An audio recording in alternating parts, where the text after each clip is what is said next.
starting a business and growing a business. Yeah. And they are different because Yeah. both of them have fear involved.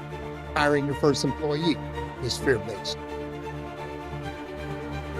Ranked top 0.5% intelligence-wise. So I was accepted to Harvard University, Wow. but I decided to go to another Ivy League school called Dartmouth College. And unfortunately, I graduated what I tell people with a degree in fraternity and with a minor in drinking. So Yep. within about 2 to 3 years of graduating, I went into the corporate world, was in corporate sales with a company called Kodak. And then I relapsed and I was to spend the next 20 years homeless on the streets in the United States, many cities. I'm also a 3-time convicted felon. So I've spent many years behind bars. My father shot my mom 6 times. Okay? Wow. Holy. So I dealt with that. That was my father. Okay. And had to deal with that situation and him being in prison for years. And I forgave him. And again, I said, I have no resentment. Welcome to The Business Game, a podcast that moves the needle. Before we get started today, don't forget to subscribe and ring that bell. Welcome to today's episode of The Business Game. I am your host, Jamie, and I'm with Dan. Hello, everyone. And today we have Ken Miller from Denali FSP. How are you, Ken? I'm doing wonderful. Thank you. So, Ken, why don't you give us a brief overview of who you are, what you do, and what some of our listeners can gain from this conversation as we go into questions and delve into your history? Sure. Let me give you a little background on me as a person. That'll give you a little understanding of what I offer. It's not even offer, what I speak to. Mm-hmm. So again, my name is Ken Miller. I've had I have 5 businesses at this point in my journey. I've started businesses, so it's about 2014. But before I got there, I probably have to bring you up to date. So real quickly, I was born as a foster child. I was put up for adoption at birth. I did foster homes for 6 years. Mm-hmm. And then I was adopted by Irene and Sam Miller. I grew up in the state of New York in the United States. And then I moved over to Alaska. So I grew up in the great state of Alaska. Okay. At age 17, I was what they would call in the United States a National Merit Scholar. I was ranked like top 0.5% intelligence-wise. So I was accepted to Harvard University, Wow. but I decided to go to another Ivy League school called Dartmouth College. Mm-hmm. So I went to Dartmouth in Hanover, New Hampshire. And unfortunately, I graduated what I tell people with a degree in fraternity and with a minor in drinking. So Yep. within about 2 to 3 years of graduating, I went into the corporate world, was in corporate sales with a company called Kodak. Mm-hmm. Some people are familiar with 3M Corporation. And then I relapsed and I was to spend the next 20 years homeless on the streets in the Wow. United States, but many cities. I'm also a 3-time convicted felon. So I've spent many years behind bars. Hmm. But the key component is in 2004, I was arrested for the last time. I did 3 years in the penitentiary. And then I got out with no skills, literally no skills, let alone in the corporate world, let alone business world. But I was very, very fortunate that I entered a field which is called fundraising or development, working with NGOs and helping them in their fundraising or, acquire. That was my first business. I started that in 2014. And since then I've acquired and or have started 4 other businesses. But that brings me up to where I'm at today. And a lot of times I speak all over the country. I'm also an author. And I talk about resilience. And I talk about some of the business practices that make an individual a great leader, that can grow his company and or start companies, because I started as a solopreneur, but now I have employees and contractors. Mm-hmm. And just been, as people would say, I'm very successful, but in the way of I'm successful as a person. And so I talk about the whole person, even though we may be spending most of the conversation maybe talking about business. Yeah. Okay. So let's obviously, so for our listeners, this is a different type of guest that we've got on with you, Ken, because you have a story, I guess, that has taken you through some trials and tribulations Mhm, to get you to mhm. the point that you're at. Sure. And through those lessons, I guess you can help other business leaders and whatnot elevate themselves through the lessons and the hard lessons that you've learnt along the way. So, what would you say? So, you've got obviously a lot of resilience and you've had a lot of personal development as well. So, from that, I guess in a nutshell, and then we can go deeper into it, what Mm. would have been the number one thing that you learned about yourself that other people can apply to themselves that has helped you in your business career? The answer is there. That's the number one thing I learned. Mm-hmm. The answer is there. If you're willing to put in the time, the effort, and I'm a big one on this, the counsel, the answer is within you. And so, individuals that are listening, male, female, whatever your background is, the answer is there. And you just need to avail yourself of the answer. But before you even get to the answer, what are the questions that you're asking? Because you have to ask the right questions Mm-hmm. before you can speak. Because if you're asking the wrong questions, you may get answers, but it will not allow you to achieve the prize or achieve the goal or the aspiration that you have for your business. So, number one, I'm a big believer that that answers or the solution is a better word is intrinsic to the individual, but it has to be released. And a lot of time that takes counsel, takes study, and it takes work. So, Yeah. So I'm not sure how to approach this, and you, all right. please feel free, to go off on a tangent and speak about something else. Problem. How did you that initial decline Mhm, after college? How mhm. did that happen? Why did that happen? Can you explain that, or it's Sure. not explainable? I, No, that's no. This is I don't know. I can say it's a beautiful thing about my experience with my past. I can explain all the antecedents to my behavior and actions, Mm-hmm. okay, all, okay, because I've taken time to look at them. And a lot of people do not. They just want to get it over with, or they're just glad they're not yeah, in active addiction or whatever their setback is. But I've looked at all of them and I understand why I did what I did, and I did it. And so the predominant thing is that almost everyone is exposed to alcohol and drugs Mm-hmm. at an age, usually teenage or early 20s. Yeah. So we get exposed. There are those that have a genetic predisposition to becoming alcoholics. okay. If you take certain drugs, your chances of becoming addicted to those drugs are very high. If you have emotional situations in your life that cause you a lot of emotional pain, drugs work. Yeah. Drugs work. Let me say that again. Drugs work. Because all a drug does, every drug, is it changes your perception of reality. Mm-hmm. And so drugs work for me. I had a lot of emotional pain due to issues of my childhood and issues of my early adulthood that the drugs themselves mask that. But that's not a solution to the pain. The solution is working through the issues that I have Mm-hmm. and then getting to the other side without using a chemical to dull and or take me away from that reality. So when you did have that initial decline and you did go through something that most of us maybe would never experience, who was there for you? Who was your support networks, or did you have support networks? Yes, I had a mother that had unconditional love for me, period. Unconditional love. I caused her a lot of pain, a lot of heartache. That is the nature of that disease. And that I had others, and I probably had others.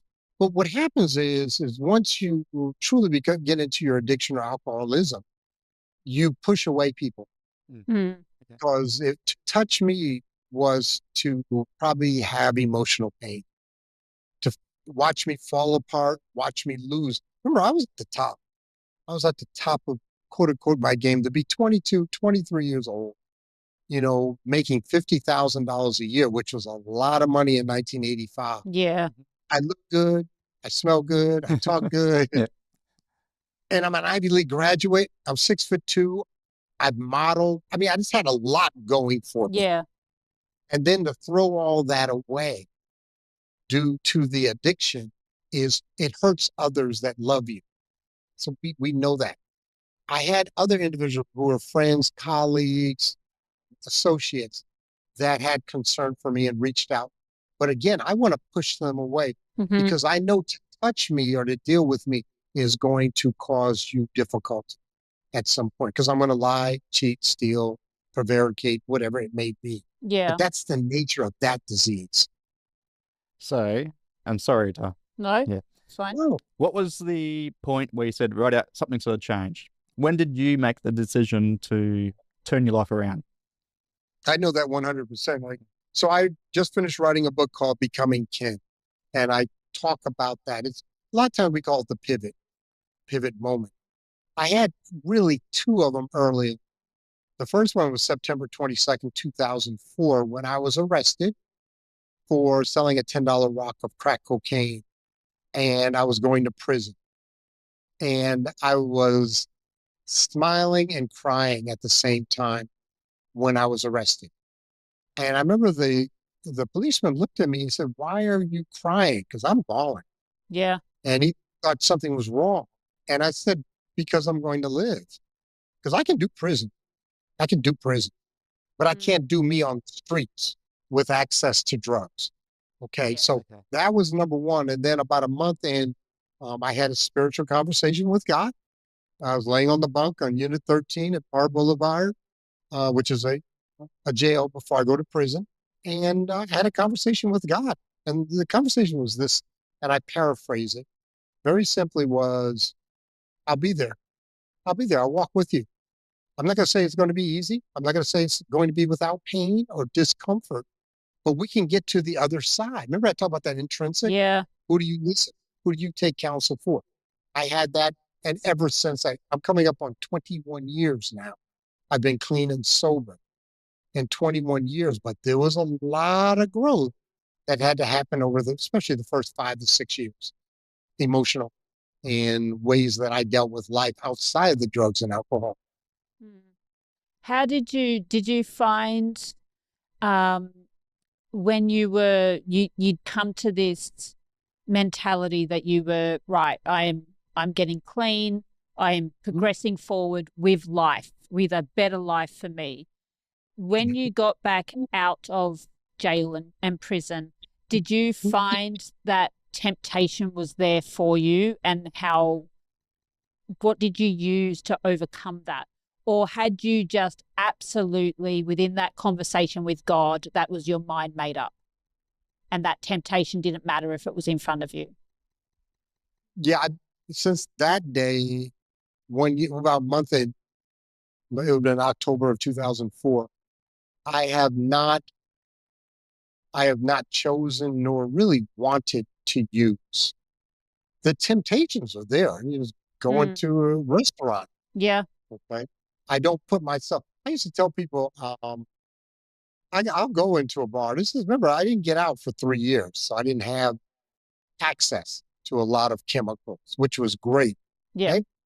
Once I get out after 3 years, I'll go out to a restaurant or whatever. But I would tell people, I'm not going into a crack house. Yeah. I'm not going to put myself in that situation Yeah. to even be around that type of atmosphere or to bring back those memories of my drug of choice. Mm-hmm. So, yes, the temptations are always there. But this is the main thing. I have a habit of not using. And nor would let me put it this way. I'd say this to everyone, and I've spoken about this. I speak on the stage about this. What I've taken away is, this is the way I understand me. There's no way that I can use any type of alcohol or any drug volitionally without pain on the back end. Mm-hmm. I'm not willing. Yeah. And also there is no it used to be at some point where there could be some emotional trigger event that would put me in enough emotional pain that the drug would become a viable alternative to that reality of that emotional pain. I've lost two mothers because I had an adoptive and a biological, and I know both of them. I've met both of them. Mhm. And I lost my wife. They died. Yeah. And I've walked through those, all three of those, with grace, to be honest with you, with grace and without picking up. That is, and that is, I have so much gratitude to be able to say that and do that. Definitely. Yeah. And I mean, that Amazing. that is certainly a test. Losing your most beloved is, 3 times, as you said, is most certainly a test. Hmm. Um, Yes, it was. yeah. So from this point, what then inspired you to build Denali FSP? That's a great question. First of all, I wasn't inspired to do it. I was asked to do it. Okay. So the largest foundation in Alaska Mm-hmm. asked me if I would become a consultant and coach. They said that they thought that I was the best fundraiser in the state. Mm-hmm. I was good. I'm not saying I was the best, but they thought I was the best. And they wanted to know if they supported me and, gave me a book of business or some startup capital, would I become a coach and help out other nonprofits in Alaska? Right. And it still took me 9 months to do it. And anyone who's listening to this, I don't know what your origin story is, but many times there's fear. Mm-hmm. And in fact, that's one of the largest impediments of anyone doing two things: starting a business and growing a business. Yeah. And they are different because Yeah. there's both of them have fear involved. Hiring your first employee is fear based. Mm-hmm. Starting off as a solopreneur is fear based. And it's usually financially, there's two things. People always talk about the financial fear. Okay, I have an income coming in from my job. At that time, and I just name numbers, I was making $80,000 US Mm-hmm. at that time. And I said, all I need is to replace 3 months. Give me 20, 25,000, and I'll build my own business because I know I can. Okay, Yeah. that's one fear. And it still took me 8 or 9 months. But the other big fear is that I'm not competent enough to be successful as a business owner or solopreneur or entrepreneur. Yeah. I'm not competent enough to grow the business. And we can maybe touch on that more. But those are the Yes. two main fears that I see. So what was your first position after prison? What was your first job after prison? Ah, Yeah. my first, so I came out of prison not having worked like in the corporate world for 20 years. Mhm. And I've always told people I've been in sales my whole life, legal and illegal, but I've always been in sales. Yeah. And I was good in sales. Oh, yeah, I'm not going to tell you what I sold, but I sold a lot of things. um, so, so I get out and I could not find a job. 3-time convicted felon. And the economy was, the great financial crisis of 2007, 2008. Mm-hmm. And so all I could get was a part-time job in a warehouse with my Ivy League education. Yeah. And they wouldn't even give me more than 30 hours because then they would have to do benefits, making $7 an hour. Oh. Okay. And so it was tough, but I had a mindset that was really, really, and this is good. Another one for the business person. I knew what my expenses were. I knew what my debt was. Mm-hmm. And I made a commitment to pay my debt before any fund. Okay. Any fund. I used to give myself one meal outside of, Yeah. what my groceries were on payday. We got paid every 2 weeks. I'd get a $7 burrito. That was awesome. Still would miss that burrito. Mexican food, $7 burrito. And that was the only, literally, and every other extra dollar went to paying off my debt, which was, I got out of prison with like 1,800, which was unfathomable. that amount. Yeah. I don't even want to tell you what 1,800 means to me today. Yeah. It doesn't mean. So you in that position, you found yourself. Right. You started getting into fundraising. Is that the way you transitioned from that job to fundraising on the side, or? No. So this is another interesting. So I'm working in the warehouse, and then I meet my wife to be, my second wife, and she lives in Anchorage, Alaska. I was in Reno, Nevada. So I move up to Anchorage, and the beautiful thing about Alaska is they're so hurting, or so they need good people so badly. They don't care what your background is. They don't care. 3-time convicted felon, we'll give you a shot. You Yeah. can do the job. So I got a white collar job, Mm-hmm. working in a conference center in management, and did well. And then uh, I had an injury playing basketball, which I shouldn't have done. And so it laid me up for like 2 to 3 months because I was in a boot. I could drive and I could do my job at the conference center. So I got a job as a fundraiser, called a development director for a soup kitchen, which I was Okay. very familiar with, having been homeless for 20 Yeah. years. Fell in love with the job. Fell in love with the job. And so started that. And then I grew that to 4 people within my team, started off by myself, and had to learn management and leadership, which I did learn because, again, there wasn't much leadership in the penitentiary or on the street. So I had to learn a lot. But Yeah. I learned fast, and I have mentors. Just with the mentors, can you tell us about your mentors? Who are the ones that pushed you to take that next step? Mhm. So mentoring is one of the most important components of my world, is mentoring. So I mentor. I've been mentoring for 15 years. I have a group called the Pass It On group. I've mentored probably over 60 men, and I mentor young Black men. That's Mm-hmm. of my choice because I know the dearth of good Black male mentor role model for these young men. Okay. But to start off, I had 2 mentors, really 3 mentors.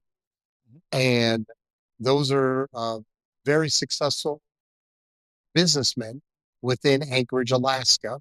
And then I started mentoring, and then we have a 4th generation of Black men mentoring. So there's 4 generations within my mentor tree, as I would call it.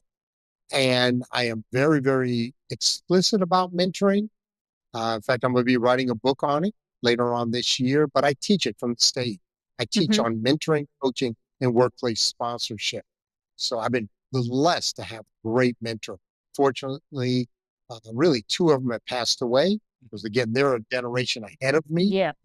And, but they've left a legacy with me, the lessons I've learned from them. And you spoke about the fear of taking that leap, starting a business. Mhm. I've been involved in a few startups now, and some of them I've been the solopreneur. Mhm. Scary stuff. It's finding your feet, not knowing what you're doing. You're so worried about failure. Mhm. Can you elaborate a little bit more about Oh, how for it sure. affected you and what you did to overcome those fears and take a leap and make it happen? So much of it comes down to self-talk because I'm getting external communication to me that I am valuable, that I have a value added to the community, the fundraiser, or what we call the philanthropic community. So people are telling me this all the time. You're good, Ken, done this, da, da, da. But it doesn't matter. What more important is what I say to myself. Mm. And when I say to myself, Ken, you just got out of prison 5 years ago. Ken, you're a 3-time convicted felon. Ken, you're an ex-drug addict. Ken, you are boom, boom, boom. Stuff that takes away my value. Or the question we say to ourselves, if they really knew me, they would say these nice things. Yeah. Okay, so it's a self-esteem issue. So self-esteem, and teach on self-esteem. It's one of my favorite subjects of all time. Just did a 3-month book study on self-esteem. Self-esteem has two components. One is what we call efficacy of self, which is, am I competent to life? Am I competent, we can say, to business, whatever. And then, am I worthy of love? Those are the two aspects of your self-estimation of your competency and worth, as in being worthy of love. So we come into starting a business, especially as a solopreneur, and we question two things.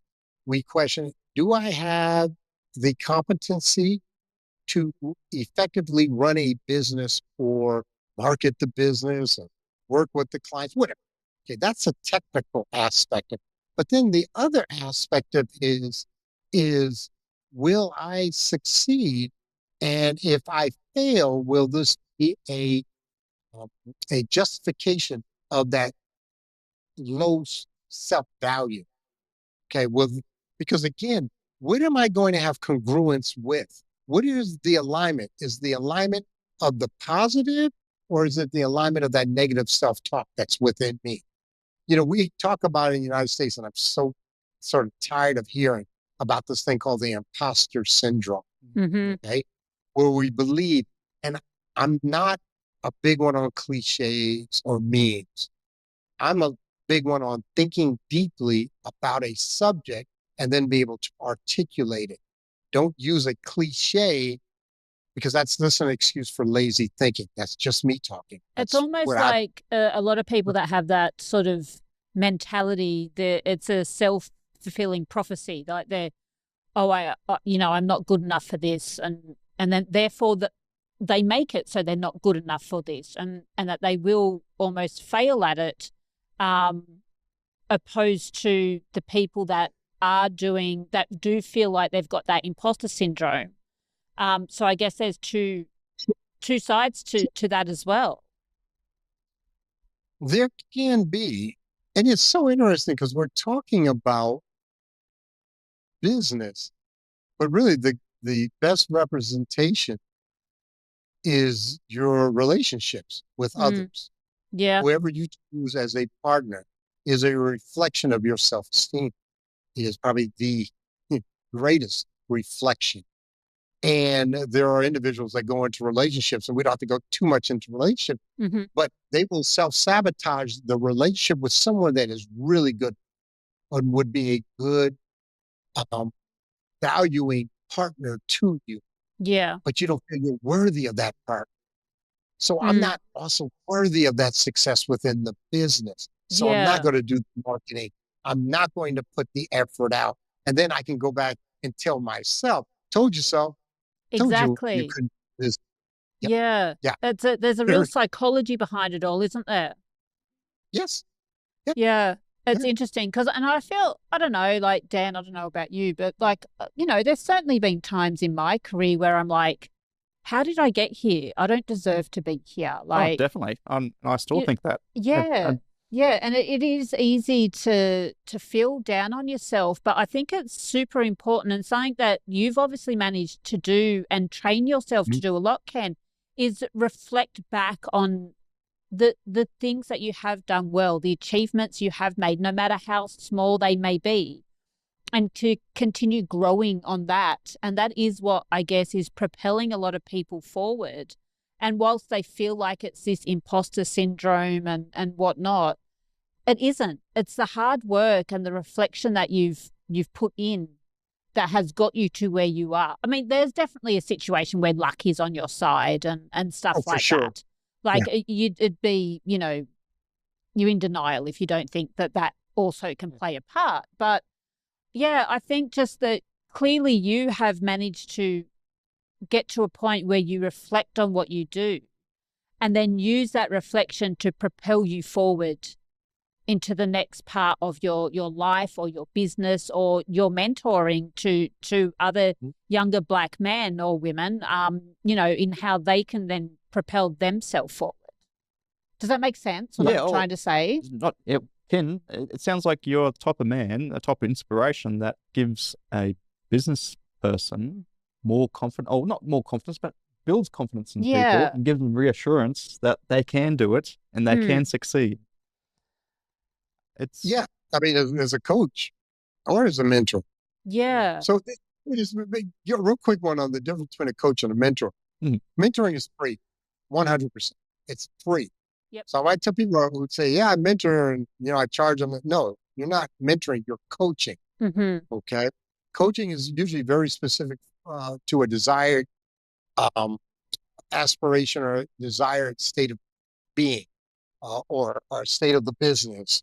I want to grow a revenue 1 million, whatever it may be. You're coaching and it's usually tactical. Whereas in mentoring, I'm working with whole person and it's also open-ended.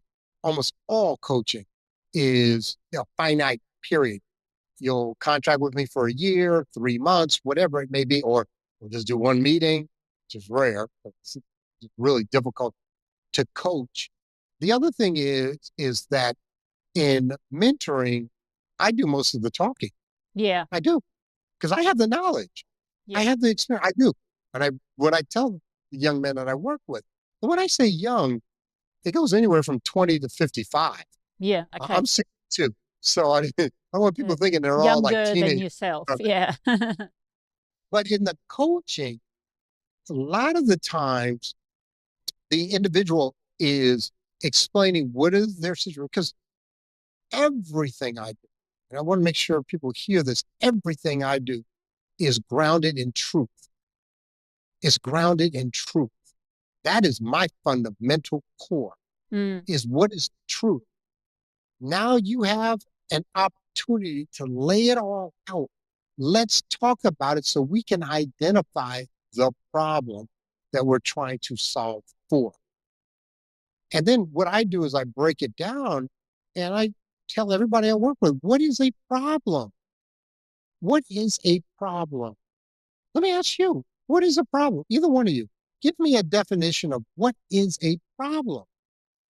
To me, it's something that a problem to me is something where I have to spend time working out a solution, where I don't know, where I can't just do it quick. Then it becomes a problem where I've got to invest time to find a solution to something that isn't already top of mind. Because for me, time is a massive thing. I cram a lot into, my working day or whatever it may be. So a problem to me is I don't have enough time. So if I've got to invest brain power to find a solution that I can't get in the snap of a fingers, that becomes a problem to me. I don't know about you, Dan. So let me ask you this question. Is 2 + 2 a problem? Well, in regards to arithmetic, yes, but no, because I know the answer. But that isn't a problem. No. Because a problem is a set of circumstances that seeks a solution. So 2 + 2 is a statement. 2 + 2 equals it's seeking a solution is a problem. Okay? Yeah. A 2 + 2, there used to be a car called a 2 + 2. So, and it could have 2 seats up front, 2 seats in the back. It's a statement. 2 + 2 is a statement. And I'm not trying to trick anyone. I'm just saying this is little ways how I think. I do a lot of Socratic, do a lot of sentence completions, and we do a lot of definition when I'm working with, whether I'm coaching or mentoring, that I'm working with individuals.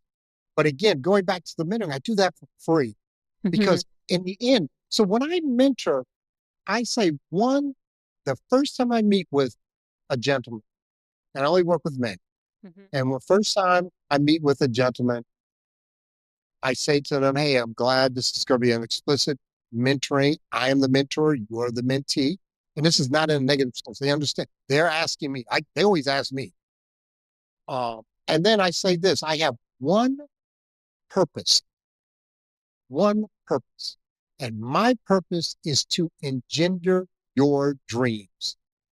What are your dreams? Or what is your dream? And then I shut up. And I also say this to every man I work with. I give you permission to dream. Yeah. I give permission because there have been family members, mothers, fathers, school teachers, principals, whatever, say you can't have that dream. You can't dream that. You can't do that. And we internalize that. And I tell them, I give you permission to dream. Then I shut up. Are And then you I have said, go ahead. sorry? Are you mentoring business people or anyone? Oh, yeah. Oh, yeah. And Business people. do they seek you or do you seek them? For mentoring, they seek me always. Okay. I don't have enough capacity because it's free.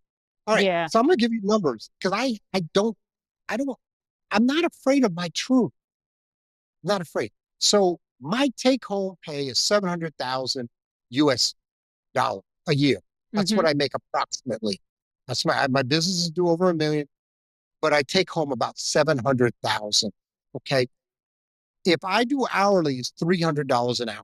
That's my hourly fee. If I speak, the minimum I'll speak is 2,500 plus travel and room and board. Okay. I've been very successful. I'm blessed on that. That's fine.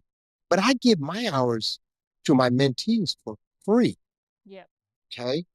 And so the individuals that come to me, they're getting free. And again, my thing is to, as a whole person, because a lot of times they come to me with a business question, concern, and they want me to mentor them as businessmen. But 95% of them, we end up talking about relationships, marriage, spiritual. I do whole person mentoring. It's called whole person. And I tell them sometimes I'm not a counselor, but I have a lot of lived experience. Yeah. And this is the most important thing that you hear from me. I am very, very comfortable in my own skin.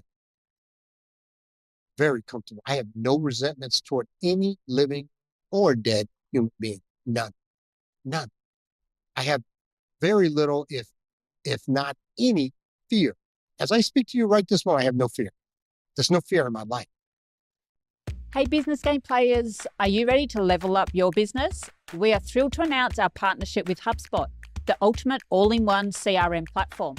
HubSpot helps you streamline marketing, sales, and customer service with powerful tools to grow your business faster.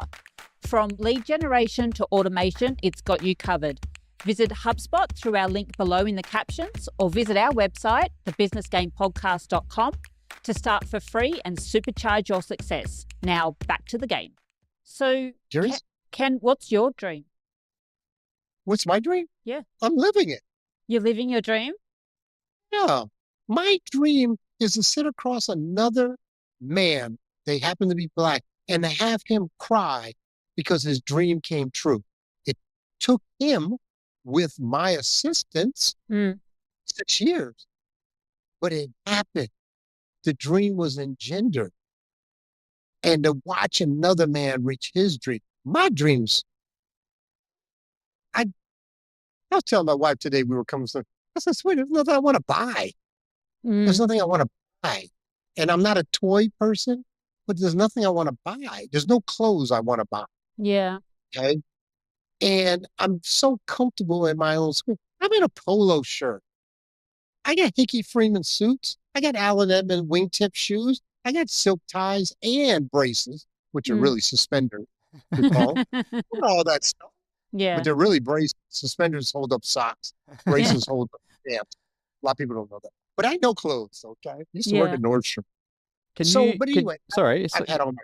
Yeah, no problem. that's amazing. And I'm in awe of you at the moment.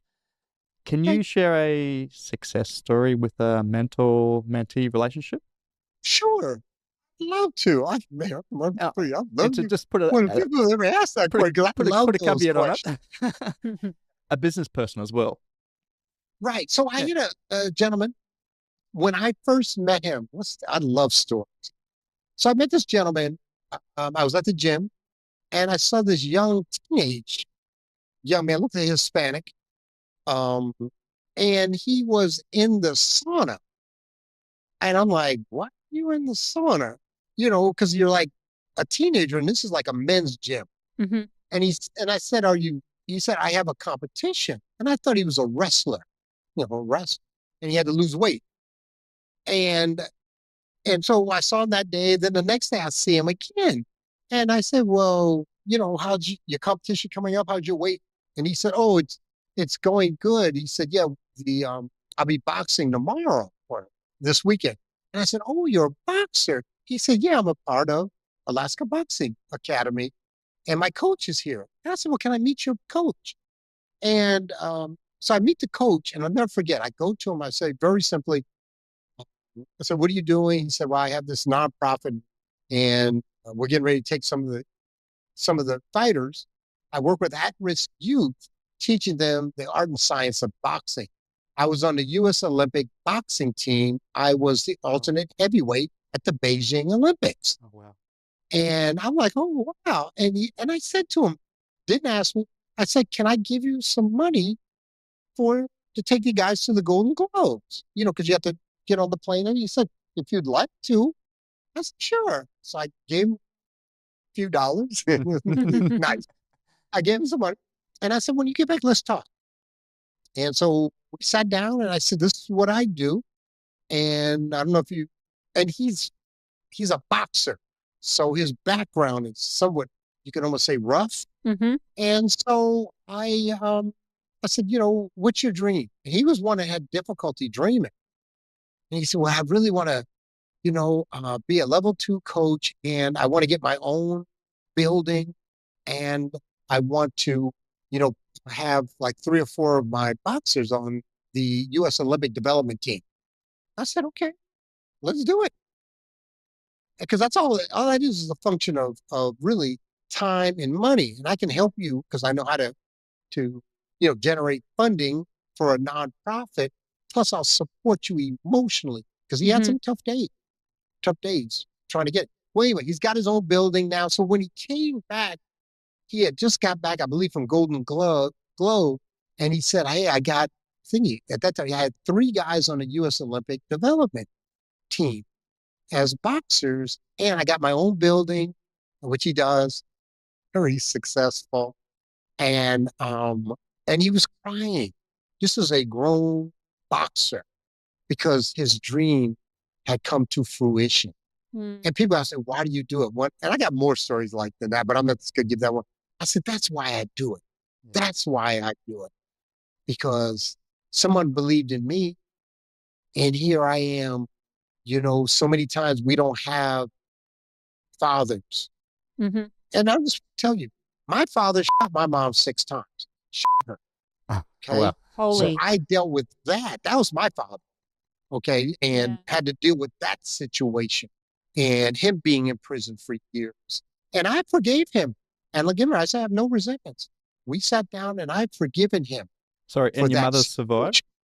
Yes, she did. She survived for another 20, 30 years. But when she passed, she still had 2 bullets in her. They took out 3. He hit her 5 times. My goodness. Yep. Wowzers. Okay. Can you tell me when you have someone looking to you to be a mentor, and for you to, look at them and think, okay, there is an opportunity here that I can help them. Is there any, I don't want to use the phrase red flag, but I don't know what else to use. Is it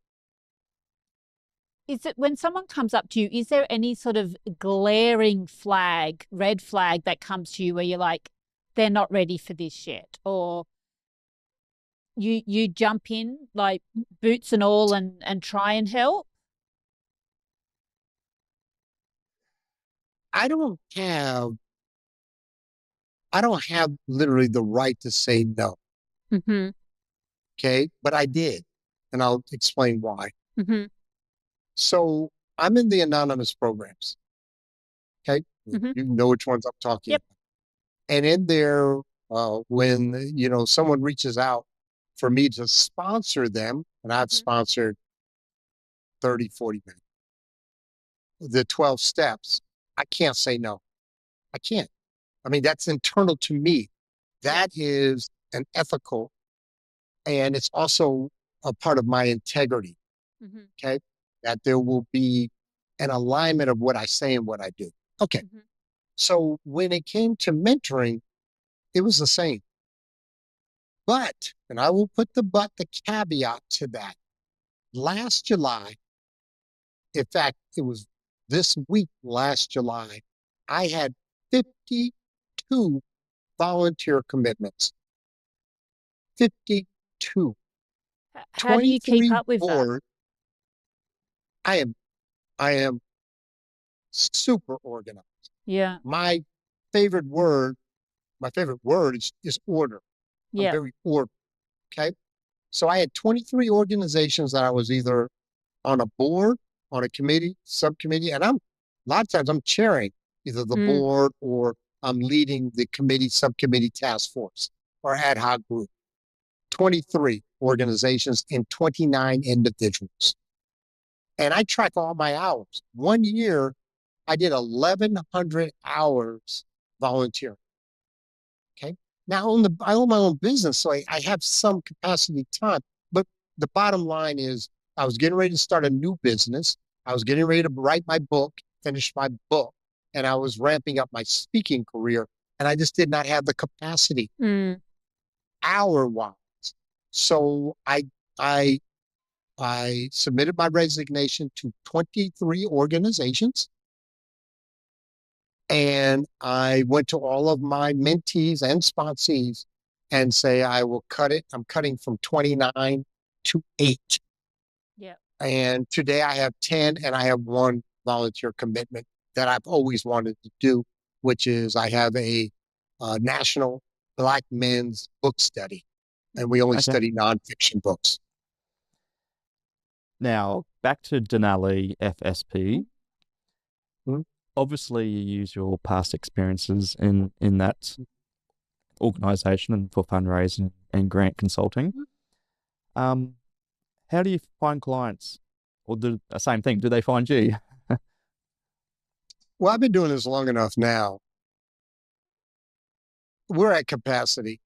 I'm at capacity. I can't take any more clients But why are you at unless it was capacity? Are you at really, really capacity good. because you're so well known and you've got the guest speaking, or is it because you've been so No.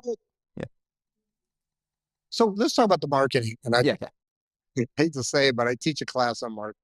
Okay. So in the marketing, the number one is my email list. So we're very specific in our company. I've done a slight pivot in that we predominantly write grants for indigenous tribes, for Mm-hmm. tribal. It's called Mm-hmm. tribal. And there's 550 tribal organizations in the United States. I have a list of every one of them and their tribal administrator. So I send out emails, and so we probably have 9 or 10 clients that are tribal. And then I do again the fundraising consulting. And that one I pulled back somewhat again because of the capacity. I'm 62. I have 4 other businesses and I just don't have the capacity time wise to take on any more clients, personal Yeah. clients. Sure. Okay. So I, and I've worked with 140, clients personal. Yeah. And then my companies work with others, my staff. So what are your other companies outside of Okay. Denali? I love talking about that. So I have a company called Ken Miller Speaks, Mm-hmm. and there's a website, kenmillerspeaks.com. And so I speak, and it talks about what I offer as a speaker. And I Mm-hmm. talk about what we have is called a keynote. So I talk about resilience in the face of the known and the unknown. So that's one. Oh, and then I have Denali FSP. That's 2. Number 3 is becoming kenbook.com. So I have a company that writes books, and it's literally its own company that has its own marketing. So I write books. I have 3 more books at least, maybe 4 more coming out before the end of the year. And Wow. they're Yeah. going to be great too. Oh my God. Make I make just sure you get send us a excited. copy. Yeah. Oh, man. And then I have a property company. So I have property in Ecuador. That's Mm-hmm. where I go vacation. I love it. And it's like Costa Rica, we would say 30, 40 years ago. So I have property down there. I have a Oh, condo nice. and I have a house that I rent out. We built a 6-bedroom home with a swimming pool. Anyway, I rent that out. So that's another company Yep. that I do the marketing. And then I have my newest company, which I'm super excited about, which is Evolution. And Evolution is a company that is what I call, again, the congruence of offshore virtual assistants. So I have virtual assistants in Ecuador and in the Philippines that are all trained in AI for the clients. So I have 4 personal VAs that just work for me. And then I have the companies that have clients all over the country that, and this is my key, is that my unique selling proposition, USP, we would call it, is that they're trained in AI. And I mean trained. I won't even put them out in front of a client until they've learned 5 different areas of AI, which is LLMs, large language models, Yep. AI image, AI audio, AI video, and automations and agentic. Okay, so I have those, and that company is growing well. I love it. Yeah, definitely. And I love AI. Talk about that So, for how did you come to the decision to do an offshore? because the cost is so much less expensive. Someone exposed me to if you had talked to me a year ago about a VA or AI, I would Yeah. like, leave me alone. I Yeah. don't have the time for it. And then I was like really exposed to AI, and I'm like, this is a no brainer. And I love IT anyway.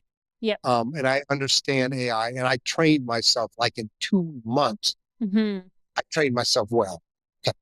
And then VAs, I had a friend of mine, one of my mentees. He's like, oh, I got 4 VAs. I'm like, what? Because I'm thinking they're $25 an hour. And he's like, no, I pay him $4 or $5 an hour. I'm like, where do I sign up? Yeah. What do they do for you? Number one. And then I started with 1, 2, 3, 4. So I have 4 of them personal. And then I have about 15. I'd have to talk to my person that runs the company, who's one of my VAs. I have about 15 VAs, and I have about 20, 22 clients we have at this point. We just started in January. And I scale. And what I mean by that, I start small, Yep. make sure I can get everything ironed out, then I scale. Whereas there's another model of building business. And if you've been in startup, there's another model. Let's build it. Let's hire 20 people, 100 people, and then they will come. Yeah. That's not my style. I'm a start small and scale. Yeah, okay. So how is a virtual assistant providing AI services? I don't understand how that works. Oh, easily, Yeah? easily, easily. Okay. So a virtual assistant is an individual that usually does repetitive tasks Hmm. to take them off of your plate. Because remember, my hourly is 300. Yeah. I have someone that can do it for 5. Okay. So they can do, let's say, I'll give you an example. So the way I started the company had a very specific niche, and that was what we call RFPs to speak. So there's 10,000 speakers, let's say in the United States, that speak for a fee. There are 6 to 7,000 conferences that need speakers. But to speak at them, you have to do what is called a request for proposal to speak. And it's a repetitive fill-in information. Well, we have programs in artificial intelligence that will tailor your responses to the RFP. But you still got to push the button, do the upload, respond to the email, any questions. They do. So when I first started, that's not all we did, but that was our predominant. And then there's a lot of repetitive work that's done in social media or marketing. Well, it's great if you know Midjourney or if you know Pika or if Mm-hmm. you know Sora. So you can do AI image. Mm-hmm. Every person I speak to, I say, go to um, Insta headshots and get 200 headshots for $69. Everybody I speak to. Yeah. And I don't get paid. I don't do what they call affiliate marketing or Yep. associate marketing, whatever they call it. I don't do that. So anyway, so they're trained in that. They're trained in the video. They're trained in the LLMs because you really got to know Chat GPT or You Grok do. or Claude. I know all of them. Yep. And so what my job is to train, because you can get a VA that can do repetitive, but how much value added if they don't know AI? and Yeah. no AI well in mind. So hopefully I answered your question. It's, Definitely. man, if you have a business, this is just my belief. If you have a business and you don't have, and I'm not saying go come to me. There's 1,000 companies out there. What's The your business called that does this? Evolution, AIVA solution, but take out the so part. Oh yeah, Lution, LUTION.com. You can look it up. It's on the web. I have a website, all that. I'm on it. Yeah. You see it? Got it. I got you. I found you. Okay. Yeah. You can probably see me. Okay. And so Amazing. it's anyway, let me just say one other thing that makes my company different Mm-hmm. because I had looked at it I'll be real frank, I didn't do this or stay in this business to make money in the evolution. I do fine in my other businesses. I do fine. You know my numbers are. But I love that. So I talked to one of my Philippines first, my first VA, and I said, "Hey, I'm paying you $5 an hour. Is this good?" To me, that's like nothing. Yeah. Okay. And he said, "Ken, if I can make 225, I'm good." And that's what the pricing is in the Philippines. Yeah. So we have 420 people that want to work for my company, Yeah. VAs. I just don't have the clients and I don't want to grow too fast. I Yeah. don't because I don't have the structure in place and I had to get all the legal. But let me just say the other unique selling proposition, which I love about my company, is that you can engage for 10 hours or 20 hours or 40 in buckets of 10. Yeah. Okay. So I always tell people start off with 10 hours. It's $70 a week, Yeah. US. Okay. There's an onboarding fee, one time, 500. Yeah. I paid 700 when I started, and then it's $7 an hour. Yeah. I can't go to dinner with my wife for less than 70, at least No. where I live. No. Period. Yeah, no, We that's couldn't hear either. oh yeah. So I what? don't know. I don't know Australia, so I don't know what your dollars It's are like. much of a muchness. It's much of a Okay. muchness. What do you find is probably one of your bigger pain points, I guess, with having an offshore? Well, first of all, so there's pain points, and I sort of learned a lot about the history of offshore VAs. That's what they call offshore VAs. Yeah. The pain points is number one, the biggest country by far is the Philippines. Why is that? They speak English and they're college educated. Mm-hmm. All of my VAs have a college degree, $5 an hour. All of them. They're either in college or they have college. But the biggest impediment is the hour difference, is the time difference. Mm. So the four that work for me, they actually are working nights. They start at like 10 o'clock at night to be on the same schedule Yeah. that I'm on. Because I start at 6 o'clock in the morning. I'm an early person. Mm-hmm. This is like my last meeting of the evening. It's like 7 o'clock here, PM, Yeah. which is fine. And I'll stay on as long as you'll have me. But so that's the number one biggest impediment. And number two, we're pretty good, have a really good crew, but you have to sometimes work through a few people, is that it's hard to track what they're doing Mm-hmm. and to make sure that they're meeting the client's needs. And every once in a while, I've had, especially in the beginning, because again, I had to build this from the beginning. I probably had 2 or 3 clients that had concerns as to the performance of their VAs because they could be working for another company or Yeah. 5 other VA companies. Yeah. But I have a person that handles all the VAs and he does very, very well in tracking them. And then I have another VA that tracks all their training Mm-hmm. because they have a whole course they have to go through and they have to get to a certain point before we'll even put them out. And then they can do some more advanced, especially in the agentic or automations. They can take their time on that. Okay. Amazing. And are they work from home or do you have an office building that they go to? How have you set that up? Everybody works from home. And this is the beautiful thing. I love talking to you guys. I love helping people. Yeah. So my 4 VAs came to me. These are the ones that work for me personally. Well, one came to me first and I said, Ken, I'm having problems, with my computer because I have an older laptop, da, da, da, da. Mm-hmm. And they're like, how much your laptop? Like about 1,000, for what I want to get. Okay. So I got them all on the call, all four of them. I said, I'll buy each and every one of you guys a laptop. Just let me know which one it is. And I spent $1,000 each and bought Yep. them a laptop so Yeah. that they can be, I want them to be successful. Because in the end, I want you to be able to support your family or your loved ones or yourself, whatever your dreams are, Mm. as an individual. And I give them bonuses. They're thrilled, because I'm a good boss. I'm an easy boss. And, and Right. That's amazing. No, and do you do you want to grow it? How's it gonna yes, go? yes and no. Yes and no, because I want to retire. Yeah. Yeah. So I made a commitment. So let me tell you about my commitments. I made a commitment early this year that I would retire my wife first. Hmm. And she's gone from Hang on, six sorry, say it clients again. now. You retire your wife.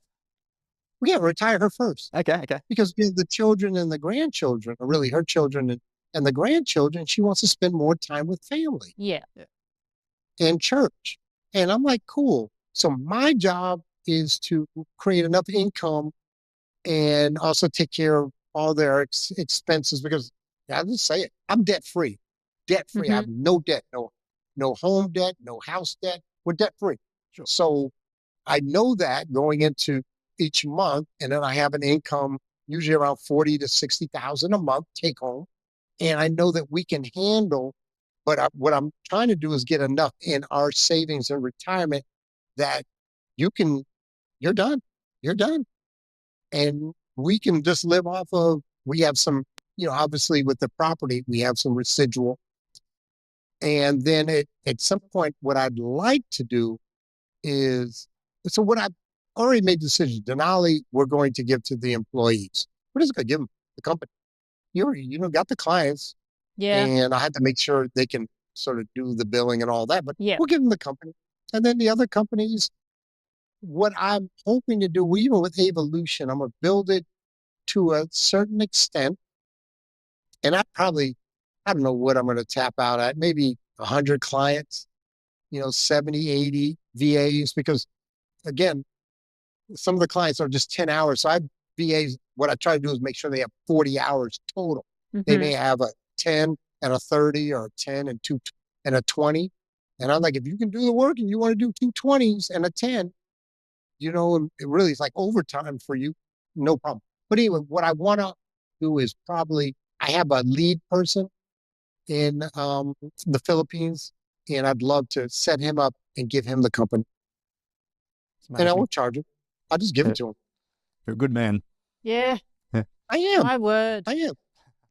And This is what I say. Let me just say something yeah, because sure. I say this. So I I used to identify as a lot of things, and the term I use for myself today, I'm a kind and gentle man. Because I went to a meeting, an anonymous meeting, and when I was in the middle of my addiction, because I struggled, I tried, okay? And this man said in front of, 40, 50 people, he said, I'm a kind and gentle man today. And I've almost fell out of my chair because I'm on the streets where there's a lot of violence and a lot of Yeah. activity. And I was not a kind and gentle man. And I said to myself, this was 1996, one day I'd be able to say that. And I am today a kind and gentle man. And I identify that. I have no problems. You know what? I want to ask you more questions about behavior and business and motivation and AI and virtual assistants, but we are running out of time. Problem. Um, would you like, I hate that we're running out of time. yeah. I could sit here all day and talk to you, Ken. Yeah, it's amazing. Yeah, it's Actually, I I would could love just to. sit here all day and listen to you. I listen. feel like this is the least amount of talking I've ever done. And I've just been like, just staring at you. Yeah. Like, what? It's been amazing. I'm in awe of you. Can you give us just one more rundown of everything, like just from the top, what you Yep. want to say in summary to all our listeners? Sure. So, in summary, what I want to say is because it's more about the listeners. It's not so much about me, but I want the listeners to hear that you have value, that the solution is intrinsic to you. there are answers in you. There is a sense that if you do the work, if you do the study, and if you do or bring in individuals that can be a counselor, mentor, whatever, coach, whatever, that there can be success. What I would say to you in summation is identify your goal, identify the goal, and then put together the plan with counsel, and then do the steps, do the work. And in times of stress or trouble or challenge, remember the goal and remember that you are valued. Whether you believe in a God or a spiritual emphasis, you are valued. You are a child of God. And so, and I believe in you. I say this to people all the time. I believe in you. And if there's anything I can do, and I'm going to type. My email is ken@denalifsp.com. Email me and I answer all my email. All. I'm on WhatsApp. Ken Miller. I don't know what my WhatsApp number is, but it's Ken Miller. I give it out. I have one phone number I've had for 15 years, 907-250-8488. Remember something I said, I have no fear. Yeah. And if there's anything I can do, so I'll pick up any call. Okay. And so, and I know we're going on time, but the thing I want everyone to think about, what is my self-talk? What is my self? I don't really care what your external world is saying to you, but what is my self-talk? And I want to leave you with one other question or thought. How do I take a compliment? How do I take a compliment? Because I know more about your self-esteem by how you take a compliment than by how you take a criticism. Not well, and I want is to my leave you answer. with I can't take a compliment. Yeah, neither. Yeah. So the last word I want to leave everyone with is love. I say this to men all the time. I love you. I love you. And all the listeners, I love you. There's someone I am so much full of gratitude that I have love for you. And I believe in you. I haven't even met you. But if you want to reach out, I'm done. Well, Ken, I love you too. And thank you. So much love here. Yeah. I'm telling you. I want to get you back on again. 100%. I would love to have you back on again, Ken, and dive into probably exactly the same thing, because I want to listen to it again. Yes, please. Awesome. All right. Thank you so much, Ken. And we will definitely 100% have you back on again as soon as we possibly can make it happen. Yes, please. Thank you, sir. Thank you. Thanks, Ken. To help support our continued mission to provide free, best-in-class advice from the world's most compelling business leaders, make sure to hit the subscribe button and ring that bell so you never miss an episode. See you next Thursday. Thanks for tuning in to The Business Game. If you like what you heard, make sure to subscribe on YouTube and follow us on TikTok, Instagram, Facebook, and LinkedIn to stay connected. A big thank you to our major sponsor, TrackTrack, for powering today's episode, and join us again on the next episode of The Business Game, a podcast that moves the needle.